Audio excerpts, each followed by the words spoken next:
지난 목요일 한국의 슈바이처 또는 우리 포항 지역의 슈바이처라는 별명을 갖고 계시는 우리 교회의 큰 어른이시기도 한 우리 고 김종원 원로장로님 전기가 출판되어졌습니다. 교회에서도 한평생 섬겨오신 훌륭한 어른이신 것은 잘 아시고, 특별히 할아버지 장로님 그렇게 우리 모두에게 기억되고 있습니다. 그러나 또 이 어른은 교회 담장 밖으로도 고아와 가난한 자와 또 의사로서 환자들을 일평생 봉사정신으로 섬겨오신 훌륭한 어른입니다. 이번에 출간된 이분의 전기에서 제가 쭉 이렇게 책을 이렇게 보면서 이렇게 읽어보다가 가장 이 책의 앞부분에 글귀가 하나 쓰여져 있는데, 이 어른이 살아생전에 자주 하셨던 말씀, 그게 딱 거기에 나오는데 그 한 구절의 말씀이 제 가슴에 칵 와서 박혔어요. 이런 내용입니다. 인생을 지난 뒤에 남는 것은 우리가 긁어 모은 것이 아니라 남에게 준 것뿐이다. 여러분 한번 같이 한번 자막을 보시고 읽어볼까요? 시작. 인생을 지난 뒤에 남는 것은 우리가 긁어 모은 것이 아니라 남에게 준 것뿐이다. 여러분 한평생 오랜 세월을 살아오시면서 이제 그 삶의 결론으로 하신 말씀입니다. 우리에게 남는 것은, 인생 다 살고 나서 남는 것은 남에게 준 것뿐이다. 한번 깊이 마음에 한번 되새겨 보셨으면 좋겠어요. 인생은 크게 관찰해 보면 두 가지 종류의 인생이 있다고 생각됩니다. 첫 번째는 자신의 아성을 쌓는 인생, 또 하나는 길을 닦는 인생입니다. 어떤 사람이 자신의 아성을 쌓기 시작하면은 그 삶의 방식, 라이프 스타일이 어떻게 되어가는가, 점점 무엇인가를 쌓기 시작합니다. 그 성문에다가 명예를 쌓을 수도 있고, 지식을 쌓을 수도 있고, 권력을 쌓을 수도 있고, 물질을 쌓을 수도 있어요. 계속 쌓는 거예요. 근데 여러분, 그 계속 쌓는 것이 축적하는 인생이 되는데, 그 쌓는 것이 이 세상에서는 굉장히 유용하고 화려해 보이지만 저 영원한 관점에서는 다 부패되고 변질되어 버리고 마는 겁니다. 좀 과격하게 말할까요? 쓰레기 비슷한 것들이에요. 영원까지 가지 못한다 이거예요. 그러나 길을 닦는 사람은, 길을 닦는 인생은 어떤 삶의 방식을 택하게 되느냐면, 길은 소통입니다. 흐릅니다. 길을 닦는 사람은 자신을 통하여 흘려보내는, 자원을 흘려보내는 유통의 인생을 살게 되는 거예요. 자, 그런 면에서 보면 예수님은 아성을 쌓았던 분입니까? 길을 닦았던 분입니까? 예, 십자가의 길, 구원의 길, 아무리 힘들더라도 그 길을 닦았습니다.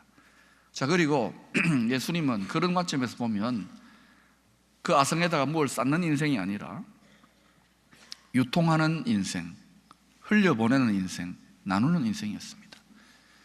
예수님이 33살의 나이에 빨리 죽으셨는데도, 부활하셨는데도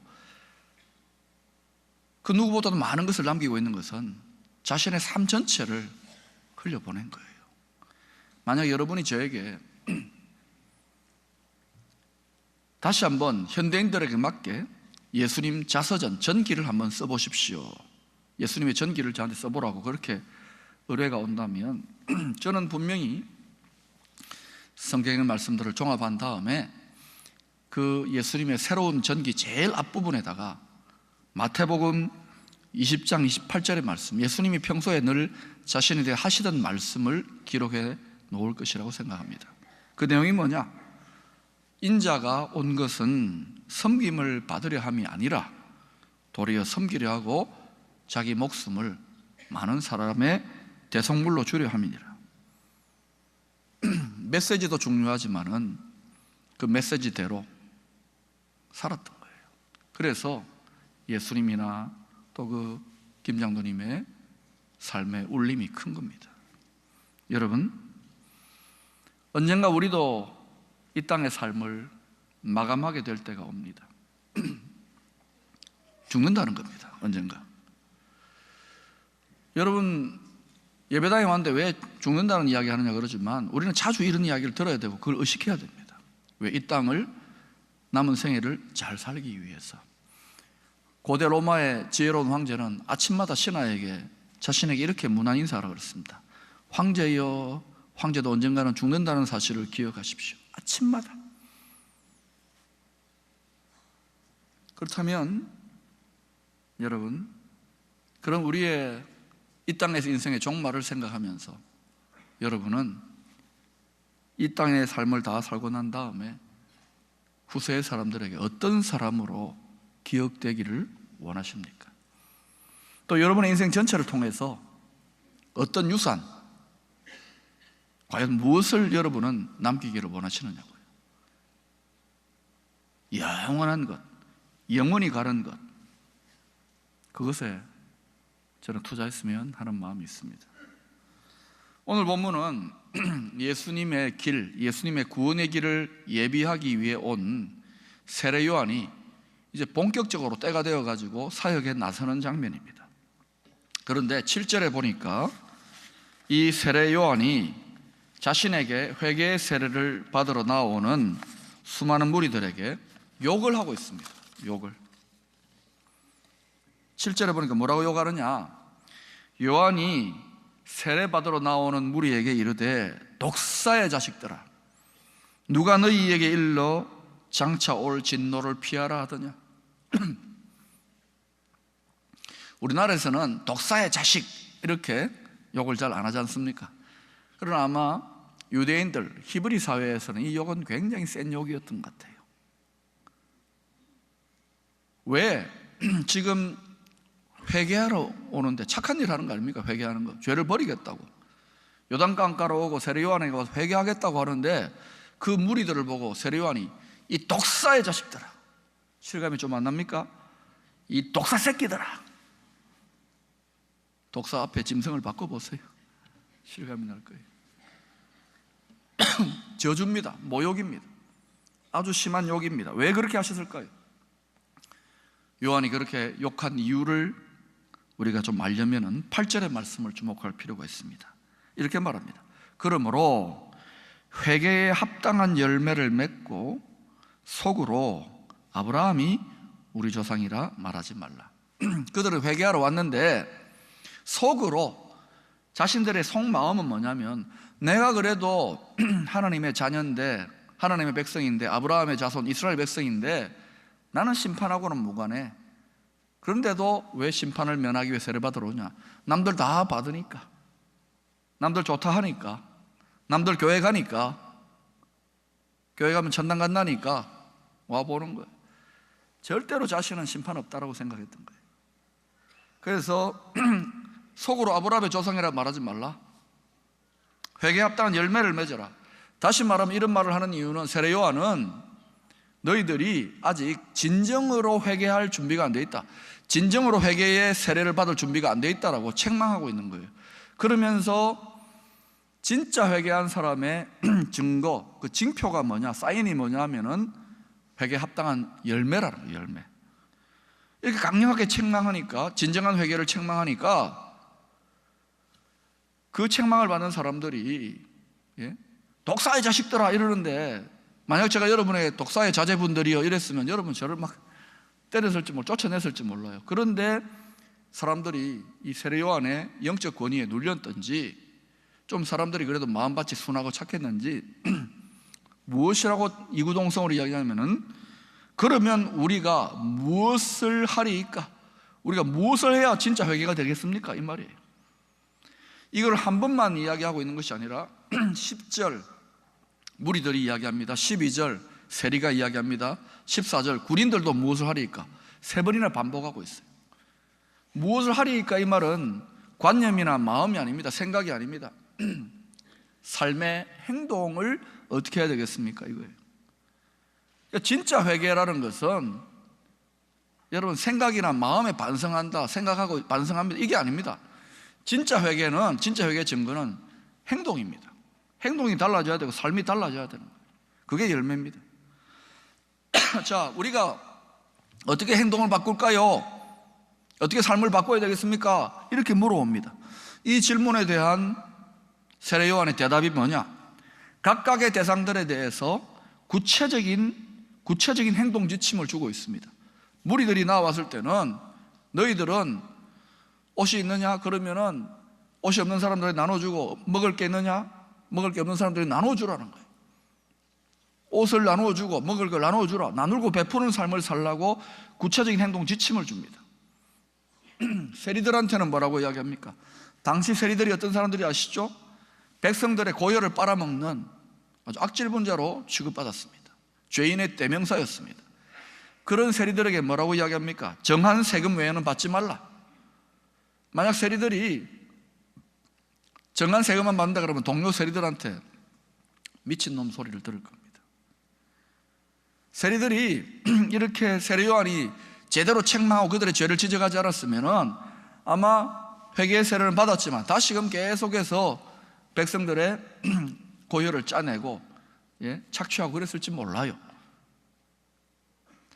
회개의 세례 자체가 중요한 게 아니라 삶의 변화를 촉구하고 구체적으로 직업 대상에 따라서 촉구하고 있는, 세리는 정한 세금만 받아라.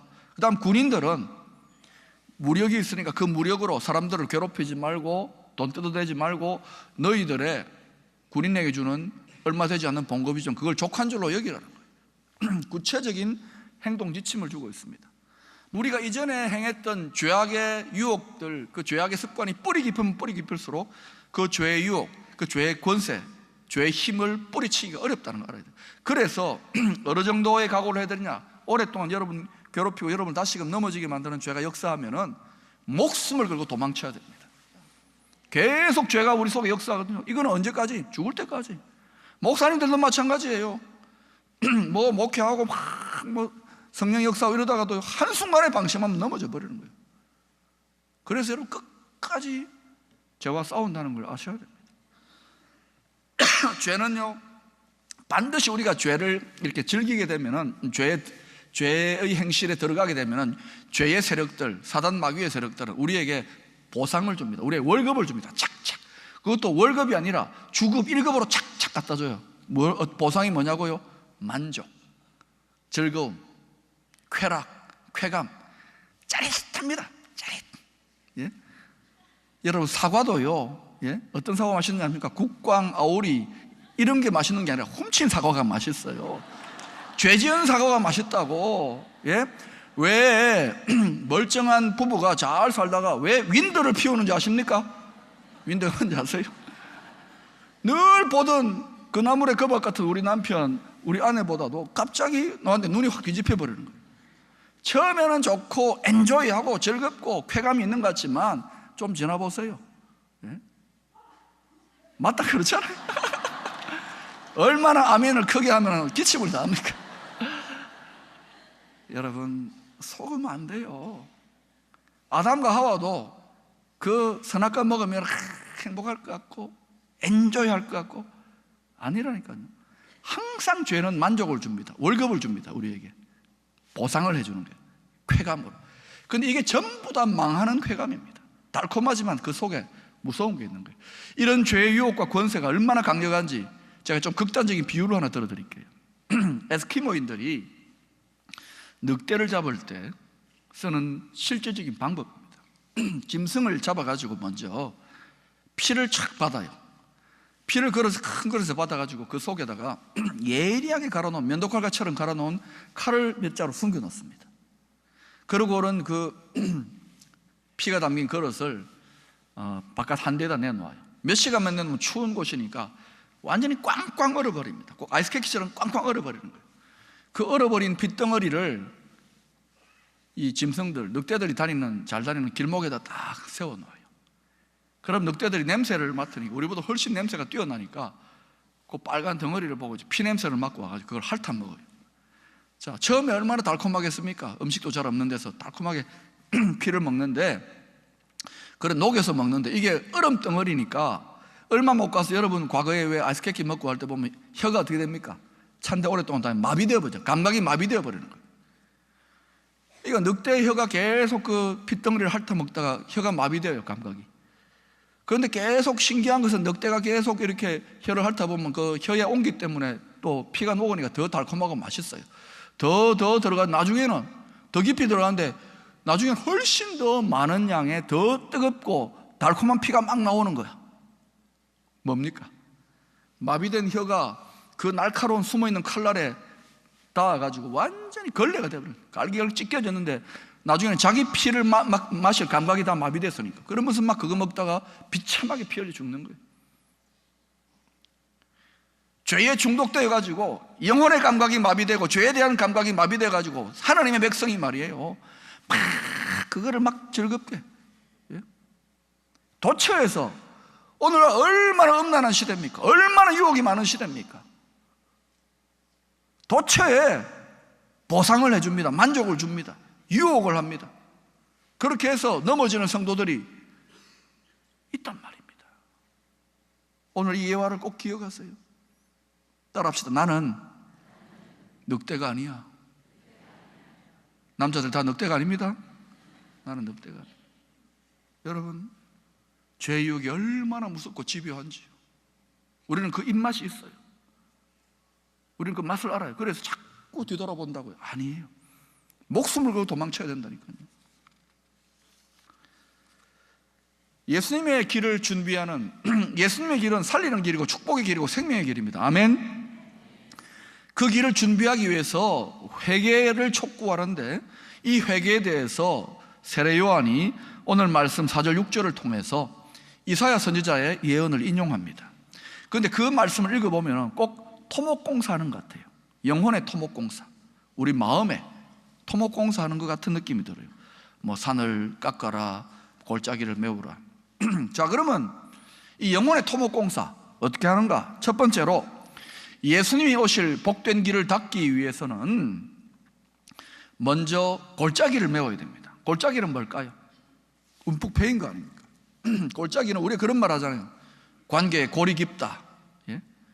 항상 마음의 상처는 관계로부터 와요. 그래서 감정이 상해버리는 거예요. 이 골짜기입니다. 상처의 골짜기, 상처의 골. 이거를 메꾸어야 되는 거예요. 여러분, 고속도로를 잘 달리다가 갑자기 움푹 들어가잖아요. 그러면 어때요? 잘못하면 큰일 납니다. 사고 나잖아요. 이건 반드시 메꾸어야 되는 거예요. 어떤 성도님이 믿음 생활 잘 하는데 꼭 한 번씩 가다가 넘어지는 분들이 있습니다. 가만히 살펴보면 상처가 아직 치유가 덜 된 거예요. 특별히 많은 영향력을 발휘하는 그러한 목회자들이나 교회 지도자들, 또 신실한 성도들은 내면의 상처를 끊임없이 치료해 가야 되는 거예요. 왜? 인생 살다 보면, 하나님 섬기다 보면 상처받습니다. 선교사님들 마찬가지입니다. 이거 상처 치료 안 받으면요, 나중에 어때요? 하나님 나라를 확장하는 것이 아니라 자기 상처의 나라를 확장합니다. 그럼 이 골짜기, 상처의 골짜기를 무엇으로 메꿀 수 있습니까? 십자가의 예수 그리스도의 사랑. 예수님이 모든 죄악과 모든 상처의 골짜기들을 그 피로 덮어버렸잖아요. 하나님의 사랑으로 덮어버린 거예요. 은혜로 덮어도. 골짜기는 덮어버려야 돼요. 우리의 상처도 덮는 거예요. 상처가 생겼습니까? 반창고를 붙이고 봉대를 가면 다 덮잖아요. 상처는 덮어버려야 되는 거예요. 특별히 여러분, 좀 더 적극적으로 상처를 치유하려면 여러분 상처 준 사람 용서해야 됩니다. 용서는 상처를 메꾸고 골짜기를 덮는 거예요. 그러면 주님이 아름답게 역사하시는 구원의 능력이 역사하시는 길이 닦여진다는 걸 기억하십시오. 두 번째는 산과 작은 산이 낮아져야 됩니다. 우리 마음에 크고 작은 산들 왜 생겨납니까? 이건 교만 때문에 생겨나. 교만 때문에. 높아지려고. 내가 제일 잘났어. 여러분, D.L. 무디 목사님, 하나님의 사람이요, 가만히 하나님에 대해서 묵상하다가 깨달음이 왔어요. 뭐라고 하느냐? 하나님의 보좌, 만왕의 왕 대신 하나님의 보좌는 두 군데 임한다는 거예요. 한 군데는 하나님의 보좌는 저 천국의 가장 높은 곳에 하나님의 보좌가 임합니다. 그러나 또 이 낮고 낮은 곳에 임하는데 어디에 임하느냐?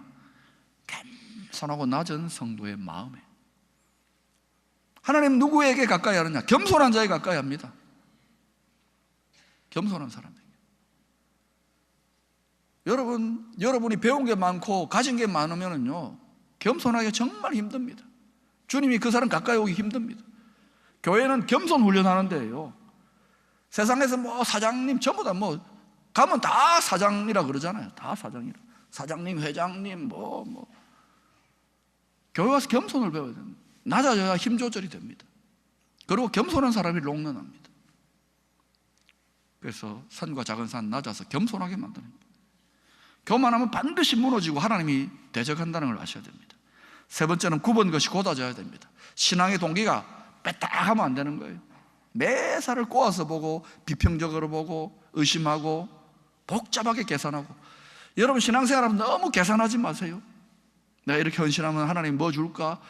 너무 계산하고 이러면 그게 전부 어떻게 되느냐? 자충수를 두게 돼요. 자기가 그 꾀에 넘어간단 말입니다. 곱게 단순해야 됩니다. 심플해야 돼요. 하나님 말씀이니까 순종합니다. 이렇게 나가야 되는 거예요.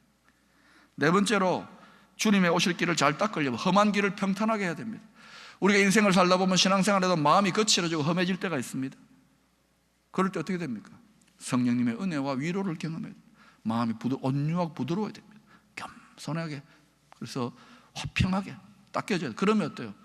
부드러워집니다. 마음이 보들보들보들해지는 거예요. 거친 마음이 위로받고 말씀 속에서 또 이렇게 깎아내고. 주님은 자기를 닮은 사람 가까이 온다니까요. 험하고 거친 사람 곁에 안 옵니다. 마귀는 어떤 사람 좋아합니까? 막 험하고 거칠고 막 교만하고 이런 사람들. 그런 사람 보면 마귀가 어떤지 아십니까? 가만히 관찰하고 있다가, 자기가 함께할 사람 관찰하고 있다가, 이야, 너는 어떻게 나를 닮았냐? 그러면서 하는 말이, 볼지어다 내가 세상 끝날까지 너와 함께하리라. 약속을 주고 있습니다. 약속을. 주님을 닮아야지 주님 우리와 함께 하세요. 길을 닦아야 됩니다.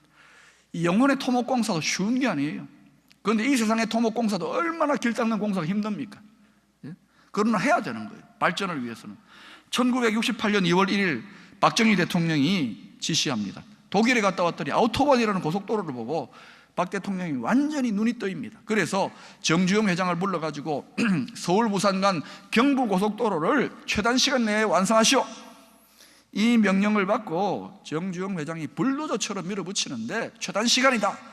그래가지고 막 뭐 사무실도 안 들어가고 아예 길 위에서 자고 차에서 자고 불철주야 일꾼들을 독려해가지고 그 얼마나 열심히 일했으면 목 디스크가 그때 생겼답니다.